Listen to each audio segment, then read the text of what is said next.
Bienvenidas y bienvenidos. Mi nombre es Manuel Bravo. Soy presidente de 100 Lenguajes del Niño y actualmente también soy profesor en la Universidad Iberoamericana de la Ciudad de México en la carrera de Pedagogía. Y bueno, pues agradezco muchísimo la invitación y trataré de hacer que este tiempo valga muchísimo la pena y dejarles una idea que me parece que es provocadora.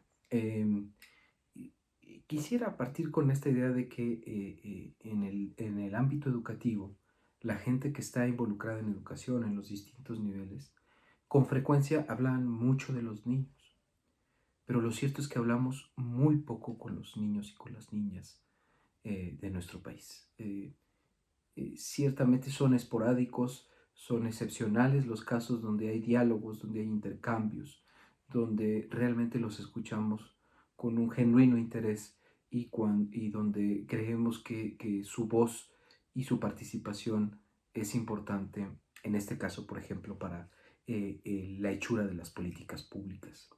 Y lo que quiero convencerlos a lo largo de esta sesión a lo largo de estos minutos, es cuán importante es escuchar a los niños, cuán importante como hacedores de política es detonar espacios de participación de las niñas y de los niños, y cómo eso es fundamental para realmente construir educación. Y si no, yo creo que si no hablamos con ellas y con ellos, y si no propiciamos espacios de intercambios y de diálogos, realmente estamos haciendo una simulación en muchos sentidos en la calidad educativa. Dicho lo anterior, quiero decirles un elemento que me parece fundamental y del cual quisiera partir para después justificar por qué creo que es tan importante hablar con las niñas y los niños.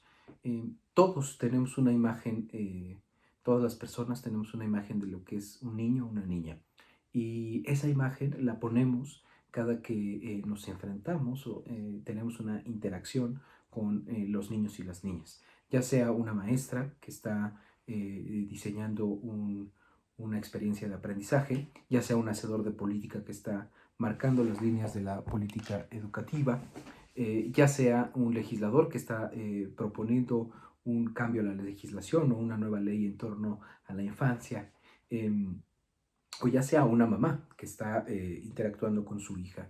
Todos tenemos una visión de niño, en parte consciente y una parte inconsciente, pero esa visión que tenemos la ponemos con los niños en estas distintas. Entonces, si creemos que los niños son incontrolables, que son muy traviesos, que fácilmente se lastiman, que son incapaces para autocontrolar su cuerpo, entonces vamos a propiciar espacios donde los vamos a guardar, una guardería, por ejemplo, para que ahí estén en la medida de lo posible lo menos movilizados posibles y estén seguros porque ellos son incapaces de movilizarse. Por el contrario, si creemos que son muy capaces, que los niños tienen unas grandes habilidades, capacidades, que saben medir el peligro, por ejemplo, entonces vamos como papás, como legisladores, como hacedores de política, vamos a propiciar espacios de mayor libertad, de exploración, de conocimiento del medio, pero eso nos va a permitir tener una visión totalmente distinta de lo que proponemos hacia las niñas y a los niños. Por esa razón es que me gustaría en este momento, y de una forma de provocar aquí la participación, darles un minuto para que ustedes pongan todas las características que ustedes imaginan, lo primero que les viene a la mente cuando piensan en niño o niña. Así que tomen unos post-its, una hoja en blanco, y voy a dar un minuto para escribir eso.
¿Cómo les fue? Bueno, diré que a lo mejor algunos pensamos que todos los niños son iguales. Entonces vamos a hacer políticas públicas iguales para todos, porque todos los niños son iguales. Si pensamos que todos los niños son distintos, entonces estaremos imaginando una política pública diferenciada, puesto que los niños no son iguales, ¿no? Si pensamos que hay diferencias de género, por ejemplo, entre las niñas y los niños, entonces probablemente ustedes a la hora de diseñar una política pública tengan en cuenta la importancia que tenía a lo mejor hacer ajustes de género. A lo mejor algunos serían a favor para equilibrar, pero a lo mejor también sería un sesgo que no beneficiaría a las niñas y a los niños. Si ustedes creen que las niñas y los niños son berrinchudos, son ruidosos, son traviesos, son em, eh, y demasiado inquietos, entonces van a propiciar como una especie de control, ¿no? Para que estén tranquilos. Y reitero, a veces esta visión de infancia es mucho más inconsciente que consciente.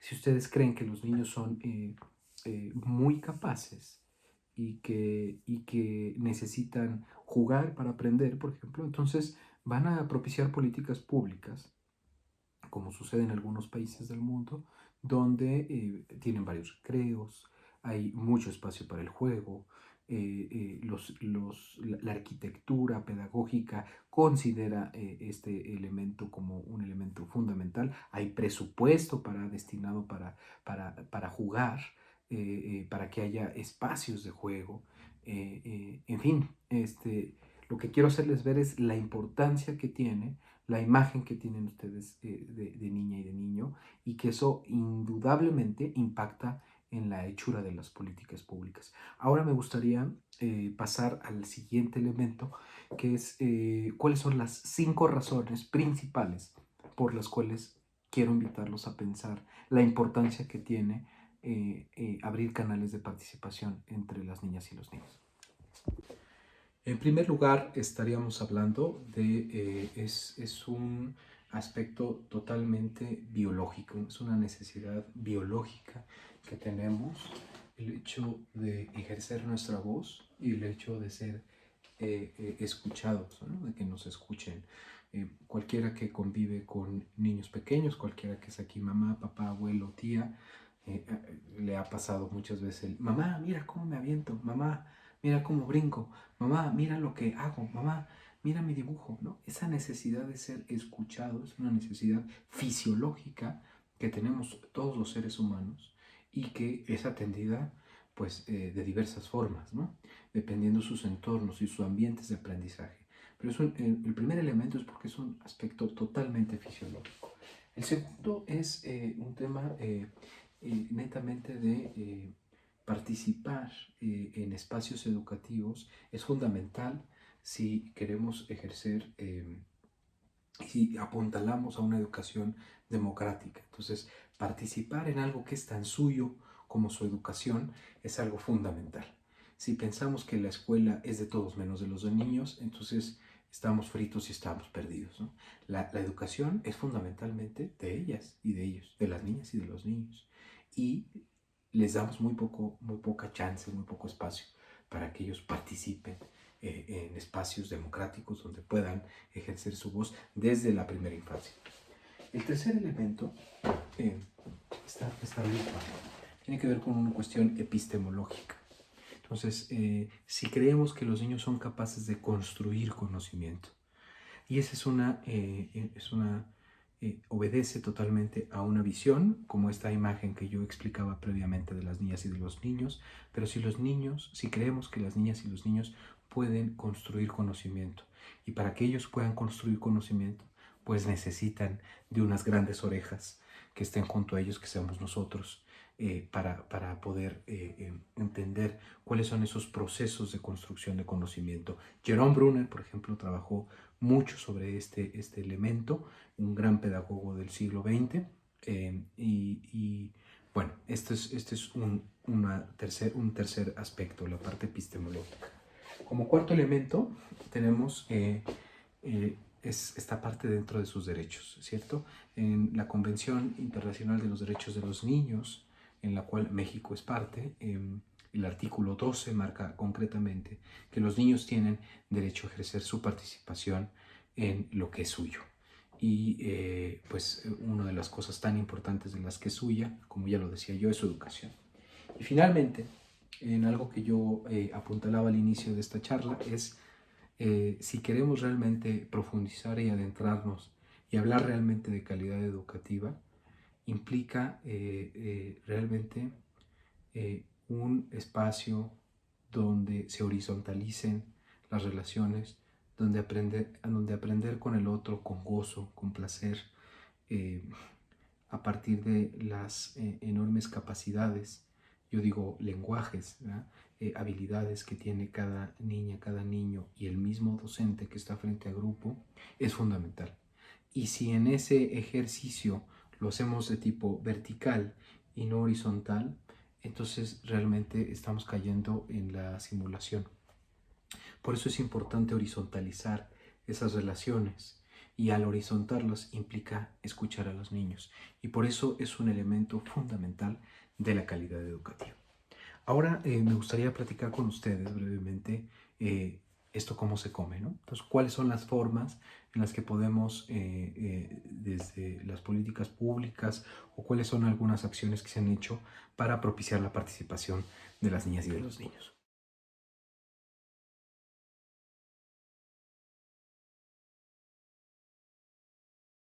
Bien, hasta aquí hemos dicho la importancia que tiene que hablamos poco con los niños, que la imagen de que ustedes tienen de niño impacta en la hechura de las políticas públicas. He tratado de convencerlos por qué es tan importante hablar con las niñas y con los niños. Y ustedes creo que podrían también preguntarse, bueno, ok, Manuel, ya me convenciste, pero pues ¿cómo los escuchamos? ¿Cómo se hace eso?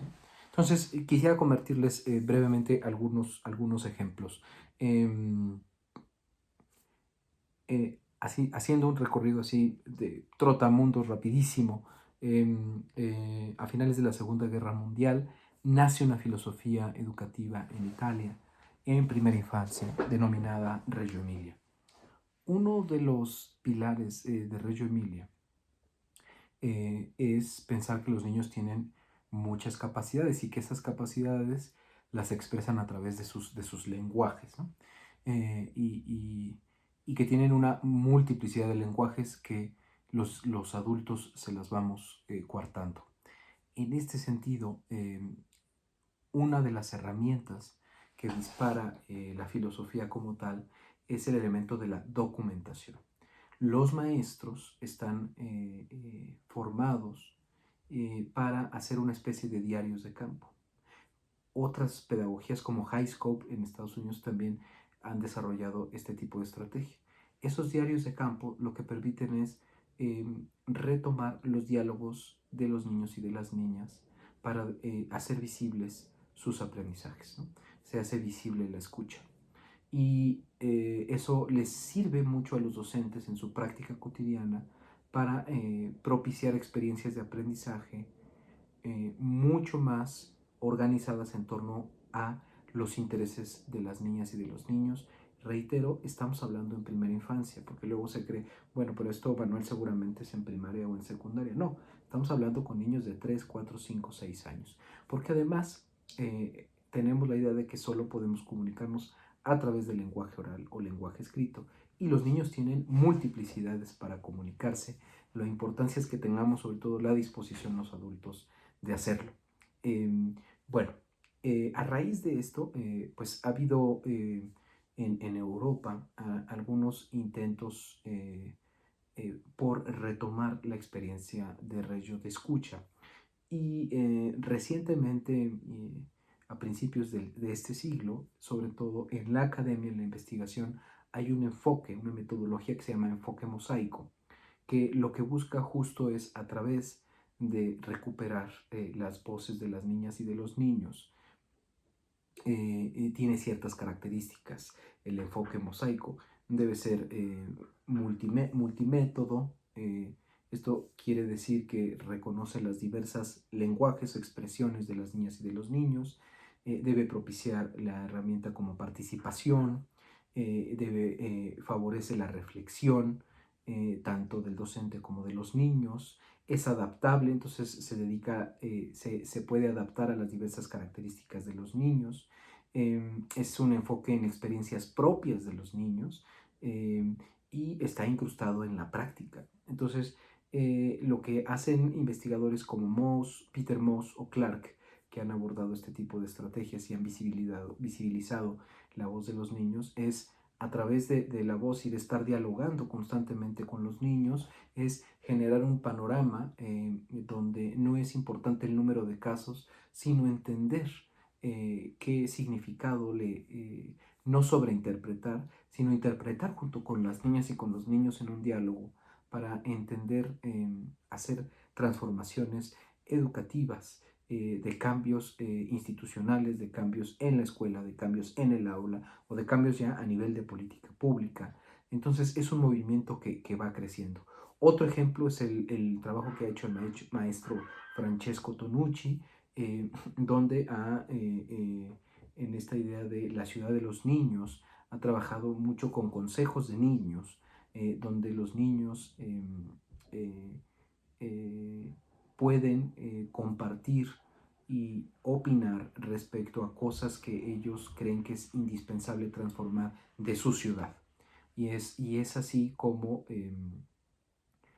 a través de abrir estos canales de participación se han hecho transformaciones bien interesantes en municipios, en diversos municipios de Europa, y en México ya también se está trabajando la Ciudad de los Niños con el Centro Internacional que dirige Francesco Tonucci.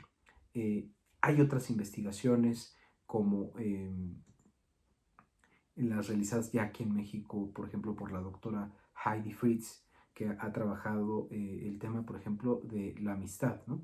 Y entender a partir de las niñas y de los niños, pues descubrir aspectos que quizá no teníamos tan claros sobre la infancia misma, pero es a partir del diálogo con las niñas y con los niños. Otro elemento, por ejemplo, nosotros en este momento estamos participando en una investigación a partir de una convocatoria de la Ibero ante el COVID. Nos preguntamos qué les ha gustado aprender a los niños durante este periodo. Y hemos descubierto cosas bien interesantes, sobre todo que hemos visto que les gusta, estamos haciendo la investigación con niños de 3 a 12 años, recibimos dibujos, fotos y un cuestionario que nos respondieron.